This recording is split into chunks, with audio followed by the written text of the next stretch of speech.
Mais en fait, quand on est dans des rôles privés et surtout des rôles de management, de leadership, d'exécution, en fait, c'est extrêmement prenant. Et je me souviens quand j'ai quitté ce poste de directrice générale de Morpho, je me suis dit à la fois, bon, c'est dommage parce que j'aurais voulu continuer, faire plus de choses.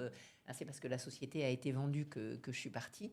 Euh, et je me suis dit, d'un autre côté, je vais enfin pouvoir faire toutes les choses que j'ai pas pu faire et que j'ai toujours eu envie de faire à côté. Donc je me suis dit, voilà, quelles sont toutes les choses que j'ai pas pu faire et que j'ai envie de faire. Et je me suis dit que d'une part, je voulais avoir un peu plus de temps pour apprendre, hein, parce que quand on est dans un rôle exécutif, on a moins de temps pour apprendre. Et puis, je voulais aussi, il y a un côté, je voulais pouvoir rendre un certain nombre de choses que j'avais eues. C'est pour ça que je me suis engagée auprès de l'ENS, d'abord dans leur campagne de levée de fonds, et puis après au niveau du conseil d'administration, en me disant c'est une école qui m'a apporté beaucoup. J'avais grandi à Grenoble, je connaissais pas un certain nombre de codes. Je me suis dit, je vais essayer d'aider, de rendre des choses. Et c'est comme ça que j'ai eu l'idée de créer cette fondation.